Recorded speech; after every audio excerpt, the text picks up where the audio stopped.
આવી ગઈ છે અને એબીપી અસ્મિતાની વિશેષ રજૂઆત અનકટ પંચાયતમાં આપનું સ્વાગત છે। આપણે રાજકોટના હાર્દસમાં રેસકોર્સ જે રિંગ રોડ છે ત્યાં આપણે આવી પહોંચ્યા છીએ અને અહીંયા સિનિયર સિટીઝનોની સાથે સાથે અલગ અલગ ક્ષેત્રના લોકો અહીંયા દરરોજ બેસે છે અને કાઠિયાવાડી ભાષામાં કહીએ તો અલગ અલગ બાબતે વાતો કરતા હોય છે અને આપણે સીધા જ એમની સાથે વાત કરવાનો, દાદા બેસવા દો, વાત કરવાનો જે પ્રયાસ કરીશું। ચૂંટણીનો કેવો માહોલ અત્યારે કેવો છે? કેવો માહોલ છે અત્યારે ચૂંટણીનો? ચૂંટણીનો માહોલ જામ્યો જ નથી, કારણ કે હજી તો કોંગ્રેસને કોણ ઉભું રહેવાનું છે એ ખબર નથી, એમાં માહોલ જામે જ નહીં ને। અચ્છા, કોણ ઉભું રહેવું લાગે છે કોંગ્રેસ? કોઈ તૈયાર નથી અત્યારે તો, બધા ભાગે છે ઉભા રહેવામાં, એમ આવે છે। અચ્છા, ભાજપના ઉમેદવાર કોણ છે તો? બરોબર, પણ એ તો એવું કે છે ને આ કોંગ્રેસ વાળા બહારના છે। શું કે છે? બહારના છે એમ કે અંદરના છે તો ખરા। એમ નહીં, જો રાહુલ યુપી નો થઈને દિલ્હી નો થઈને વાયનાડમાં જઈ શકે તો પુરુષોત્તમભાઈ તો ગુજરાતના ને ગુજરાતના છે, તો એ રાજકોટમાં હુકમ નો, સૌરાષ્ટ્રના હુકમ ઉભા થાય? તમે ભાજપમાં નથી ને? હું ભાજપનો નથી, પણ મોદી સાહેબનો બહુ પ્રશંસક છું, એમાં કહી દઉં। મોદી સાહેબના પ્રશંસક? હા, એમાં ના નહીં। કોંગ્રેસમાં કોની કોની અત્યારે ચર્ચા રાજકોટમાં હાલે છે? કોંગ્રેસમાં તો મેં નામ જ નથી જનાનીની ચર્ચા ચાલે છે, એને તો ના પાડી। આજે ઈ સાંભળ્યું એટલે વિપક્ષ છે ઈ નાબૂદીના હારે છે। કોંગ્રેસમાં ક્યાં ઉભા રહેવા માટે કોઈ વિપક્ષ તો હોવો જોઈએ, લોકશાહીમાં વિપક્ષ હોવો જોઈએ, જેને ખરેખર સત્તા પક્ષે ખરેખર તો હું એમ કઉ છું કે પ્રોત્સાહન પૂરું પાડવું છે, પણ એમાં એવું છે કે કોંગ્રેસ વાળાને બધાને ખબર જ છે જે પણ ઉભું રહેશે એ હારવાનું છે, એટલે હારવા માટે કોણ ઉતરે? કોઈ ઉભું રહેવા તૈયાર નથી, એટલે જ નથી તૈયાર, કારણ કે એને ખબર જ છે કે ગમે એ ઉભો રહેશે એ હારવાના જ છે, તો હારવા માટે કોણ ઉભું રહે? એવી વાત છે। એટલે દાનાણી આવે તો ફાઇટ આપે, કેમ કે રૂપાલા સાહેબ ને એકવાર તો એને હરાવેલા છે। પરેશભાઈ દાનાણી આવવાના જ હતા, નામ ફાઇનલ હતું, ફોટા બોટા સહિત બધું આવી ગયું હતું, પણ એને પછી પરસોત્તમભાઈ નું નામ સાંભળીને તાવ ચડી ગયો। અત્યારે એકવાર હરાવેલા છે, હા બરોબર છે, પણ અત્યારે પોઝિશન ખરાબ છે। પણ એ પરસોત્તમભાઈ ને હરાવ્યા ત્યારનો જમાનો અને ત્યારનું બીજેપી અને ત્યારનું કોંગ્રેસ, એમાં ને અત્યારમાં જમીન આસમાનનો ફેર છે। ત્યારનું બીજેપી તો બીજેપી જ હતું, હવે તો કોંગ્રેસીકરણ થઈ ગયું બીજેપીમાં। ત્યારે મોદીની આવી લહેર નહોતી એ ચાલતી, મોદીની લહેર બરોબર છે, પણ અત્યારે તો કોંગ્રેસના ભળી ગયા બધા, એનું શું? હવે તો બીજેપી ક્યાં બીજેપી રહ્યું છે?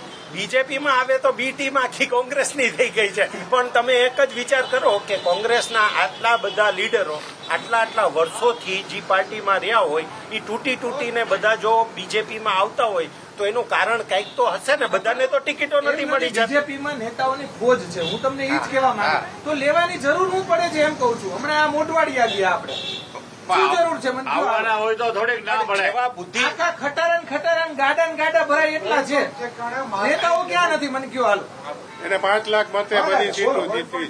માસની જરૂર છે, માસ સમજ્યા?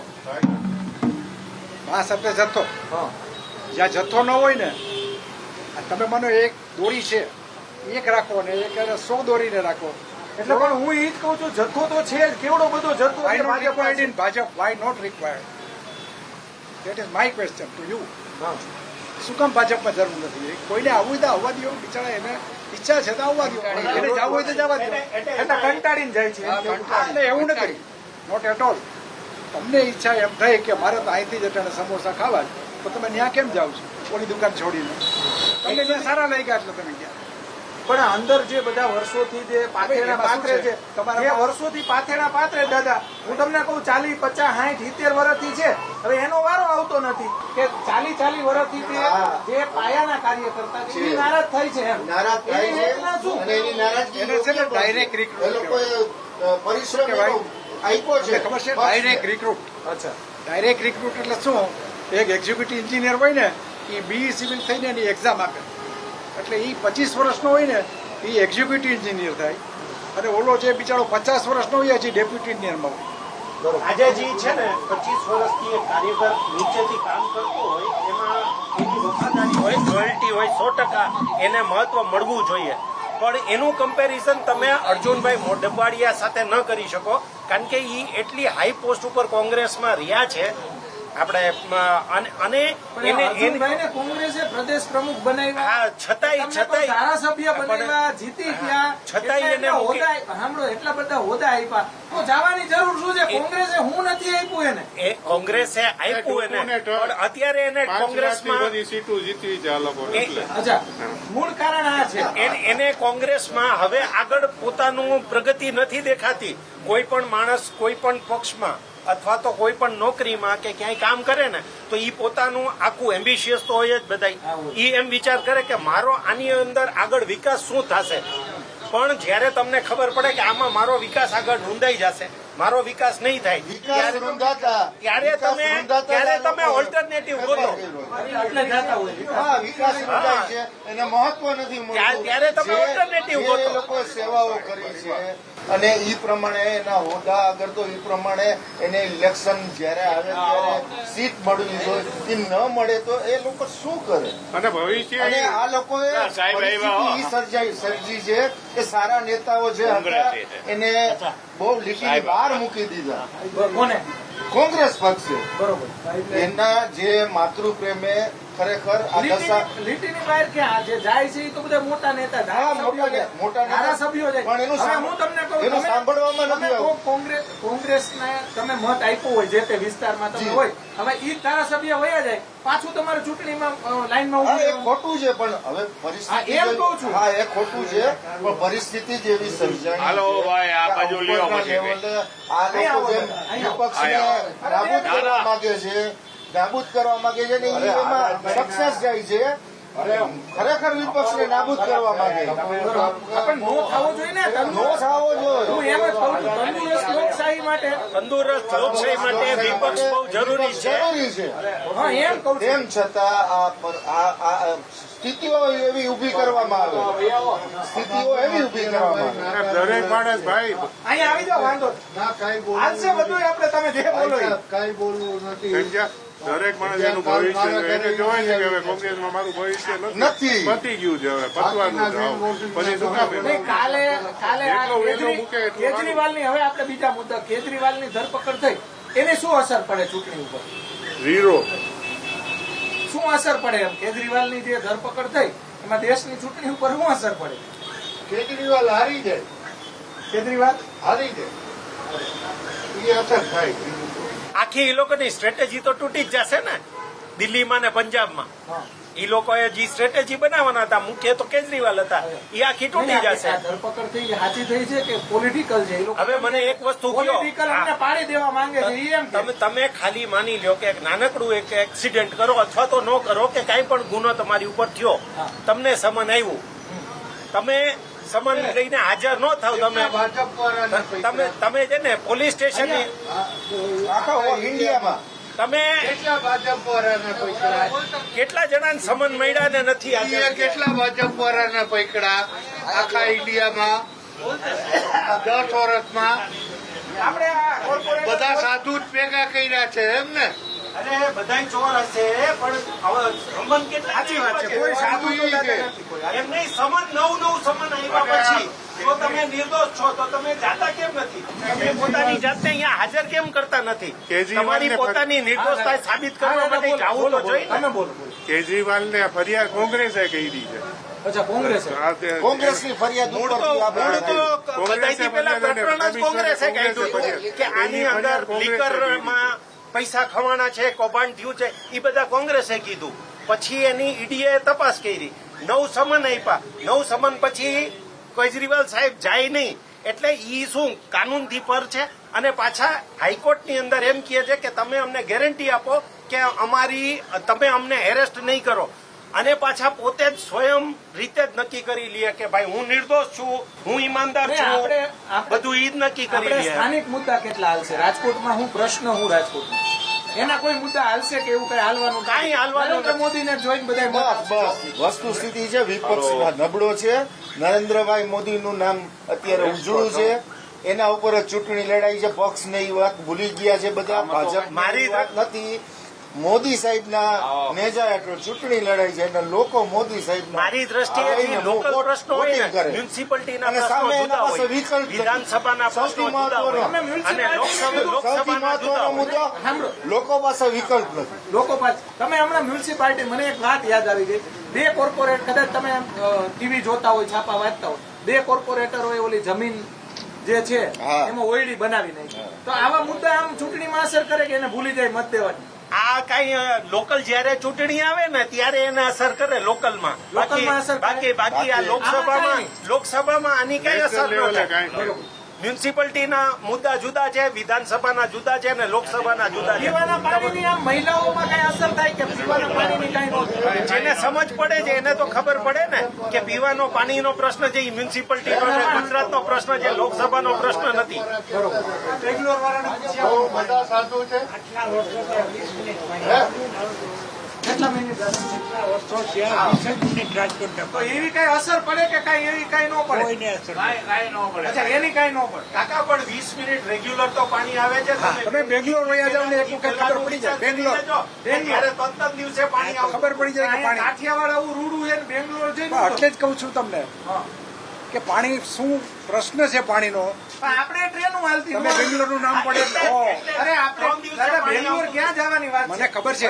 તમને તો મારા કરતા ઘણા મોટા છો અને જાજી દિવાળી જોઈ તમને ખબર જ હોય. આપણે અહીંયા વજુભાઈ મેયર હતા ત્યારે ટ્રેન હાલતી, એના કરતા સારી સ્થિતિ છે ને. ઘણી સારી.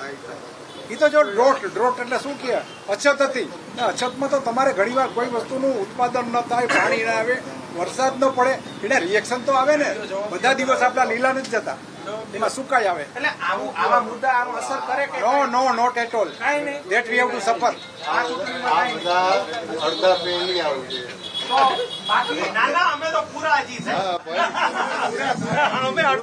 અમે તો છાતી પકડીને કે અમે અડધા ગયા છીએ, અમે તો પૂરા હજી. અમે ત્યાં ના પડી. આખો દિવસ તમે આખા ગામને જે કઈ આ મેસેજ મોકલો છો એ તમારી બાયડી ને કેટલા પૈસા ઈ દેખાડો. અમારી વાયડી તો ભેગી રહેતી હોય તો એક ને ઘરમાં રહેવા દઈએ તો કે ઈ બધા મેસેજ અમારી બાયડી મોકલો. તારી બાયડી ને તે કેટલા પૈસા સમજો. ઈ કે બાયડી જ મોકલે છે એમ તે ઈ મોકલે. સાંભળો મુદ્દો આટલી વાત કહું છું કે મુદ્દો ઓલા થઈ જાય છે. કોંગ્રેસ પ્રચારમાં જોવા મળે. જો ભાજપે પ્રચાર ચાલુ કરી દીધો. જો મેઇન વાત શું છે, તમારું નામ શું? હરિઓમ શર્મા. શર્મા છે. ભાજપે પ્રચાર ચાલુ કરી દીધો. તમને કદાચ ખબર હોય તો બધી જગ્યાએ. ક્યાંક તો કોંગ્રેસ વાળા ક્યાંય દેખાય છે? પણ એ જ વાત કરું છું. તમે એક વસ્તુ વિચાર કરો કે જયારે એ લોકોએ હજી ઉમેદવાર જ નક્કી નથી કર્યો ત્યારે પ્રચાર કોનો કરવા જશે? પ્રચાર કરવા માટે મોઢું તો જોઈ ને, કોઈનું ફેસ તો જોઈ ને, પણ ફેસ જ નથી અત્યારે. પેલા તો એ લોકોને કોને મુદ્દો બનાવવો છે, કોણ મુદ્દો બનાવવો છે, કોણ ઉભું રહેશે એ નક્કી થશે પછી એ લોકો પ્રચાર કાર્ય તો ચાલુ કરે ને. એમને મોટા વગર કેમ પ્રચાર પંજો તો છે. પંજા ઉપર કઈ નથી ચાલતું. અત્યારે કમળ ઉપર બધું હાલે ના, મોદીના નામ ઉપર હાલે છે બધું. એટલે મોદી વનમેન શો છે અત્યારે. રાહુલ ગાંધી ઈ તો તમે જાઓ ને જયારે રાહુલ તમે કહો તો મોદી તો આ બાજુ રાહુલ તો છે. પણ રાહુલ ને આબરૂ ક્યાં છે? રાહુલભાઈ એમાં ક્યાં વાંધો ક્યાં પડ્યો હતો? વાંધો એટલે કઈક આબરૂ હોવી જોઈએ ને. રાહુલભાઈ અત્યાર સુધી મોદીનું 22 નામ છે, ચૂંટણી હરાવી દીધી છે અત્યાર સુધી કોંગ્રેસને. મોદી ને આબરૂ કેટલે ને રાહુલ ને કેટલે. રાહુલભાઈએ ઇંગ્લેન્ડમાં રાખેલી જ છે ને, એનો પરિવાર યાદ છે ને. પ્રચાર કોણ કરી નાખ્યા કા? નહીં, ક્યાં મુદ્દા ચાલશે એ કહો ને. પર્સનલ કોઈ ઉપર આપણે નો હા, એટલે જ. કોમેન્ટ નો કરીએ. ના, ના. કોઈની લાઈફ ઉપર કોમેન્ટ ના ન કરીએ. કરે. ક્યાં મુદ્દા ચૂંટણીમાં હાલશે એ કહો ને. સાહેબ, અયોધ્યા મંદિર બન્યું. જો, હું મારી- મુદ્દો હાલશે કે પછી વિકાસની વાત હાલશે? જી છે ને, મૂળ વાત શું છે ખબર છે કે અત્યાર સુધી લોકોને પર્ટિક્યુલરલી હું મારું પર્સનલ કહું કે ઘણું બધું એવું છે કે જે એ લોકોએ કીધું છે એ પૂરું કરે છે. રામ મંદિરનો મુદ્દો હતો ચૂંટણીમાં, એ લોકોના મેનિફેસ્ટોમાં હતું કે અમે રામ મંદિર બનાવશું. એ લોકોએ બનાવ્યું.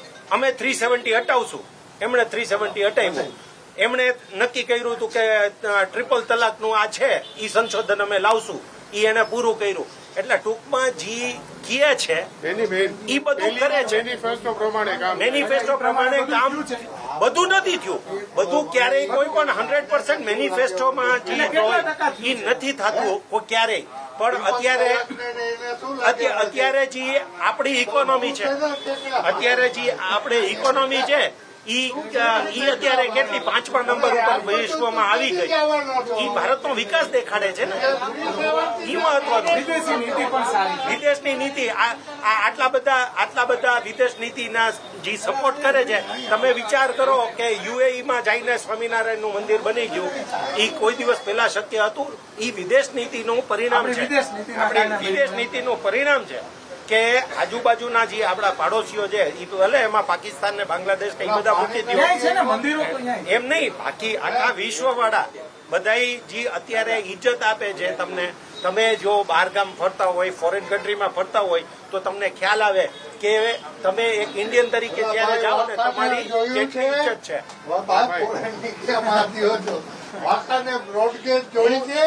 તમારા કરતા 3 વાર ફરી આવ્યો છું. 3 વાર અમેરિકા, 2 વાર લંડન ફરી આવ્યો છું. એટલે મને ખબર છે કે અહીંયા આપણી શું ઇજ્જત છે.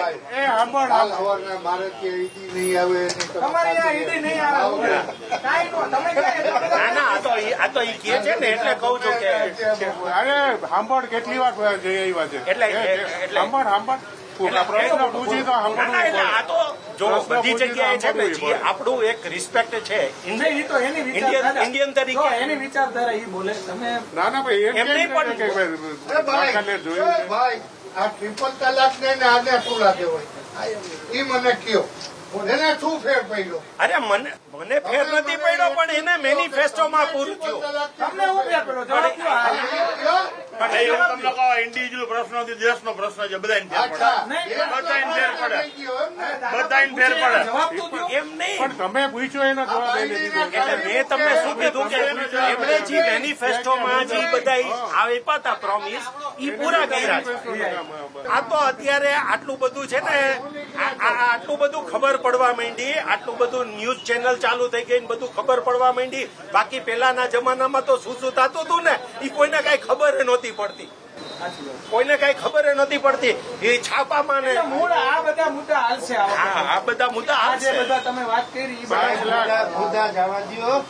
ધાર પૂરેપૂરો છે અને મોદી સાહેબના તમામ જે 400 ગુજરાતમાં 26 માંથી કેટલી આવે? ગુજરાતમાં હું એવું માનું છું કે 3-4 સીટ જાય તો જાય, બાકી બીજેપી 26 ની વાત કરે છે. ના છવી તો ન આવે. કદાચ તો આવી હતી ને. ગઈ વખતે આવી હતી, પણ તો એના કરતા અત્યારે પવન તો સારો છે આ વખતે. પવન સારો જ છે. પવન પણ સારો, એમાં શું તમારી છે? વાત સાચી છે, મળી શકે, પણ કદાચ જાય તો 2-3 સીટ જશે. ઉમેદવાર આવ્યા નથી એટલે કેવું મુશ્કેલ છે. બાકી ધાર પૂરેપૂરો મોદી કરતી છે અને એને સંપૂર્ણ જાજી બહુમતીથી એના ઉમેદવાર જીતવાના. જાજી બહુમતી. રાજકોટમાં આપણે કેટલી બહુમતી આવે? 7 લાખ. હું એવું માનું છું કે 3 લાખ, 2.5-3 લાખ, 5 લાખ. અરે 5 ઉપર 2.5-3 લાખ આવશે. 2.5 નહીં, 5 ઉપર જવાબદારી આપણે. હાલો ને. 5 લાખ બાકી હા, ઉમેદવાર 5 ઉપર ઉપર છે. અત્યારે ઉમેદવાર સામો નથી જાહેર કર્યો. બાકી 2.5-3 લાખ તો ધાનાણી આવે તો નાનાણી આવે તો મુશ્કેલ. કારણ કે અહીંયા નાની આવે તો વધારે. ધાનાણીની જ વાત છે. ધનાની સાહેબ આવે તો લીડ ઘણી કપાય. નાનાણી આવે તો ફાઇટ થશે, કારણ કે કડવા અને લેવાનું સમીકરણો પણ આવશે. તો અન્ય મતદારો નિર્ણાયક થઈ જાય. નિર્ણાયક થાય, પણ લીડ ઘટી જાય ને. લીડ ઘટી જશે. લીડ લીડ ઘટી જશે. કડવા અને લેવાનું આપણા સૌરાષ્ટ્રમાં ખૂબ જાજુ છે અને મતદાન જાજુ. હા, મતદાન જાજુ છે અને યુનિટી છે. એ લોકોમાં યુનિટી છે. હા, એને કારણે ચોક્કસથી રાજકોટના આ જે રેસકોર્સ રિંગ રોડ છે એ રેસકોર્સ રિંગ રોડ ખાતે અત્યારે આપણે મુક્ત મને ચર્ચા કરી. લોકસભાની ચૂંટણી જે તારીખ પણ જાહેર થઈ ગઈ છે. રાજકોટના જે તમામ સિનિયર સિટીઝન, અલગ અલગ ક્ષેત્ર સાથે જોડાયેલા સિનિયર સિટીઝનો સાથે આપણે વાત કરી અને તમામે મુક્ત મને ચર્ચા કરી છે. જે રાજકીય અલગ અલગ પક્ષોની સાથે સાથે જે અત્યાર સુધીની અંદર જે કામો થયા છે અને ગુજરાત કે દેશની અંદર જે પ્રશ્નો છે એ બાબતે આપણે વાતચીત કરી છે. આપ જોતા રહો એબીપી અસ્મિતા, ગુજરાતની અસ્મિતા.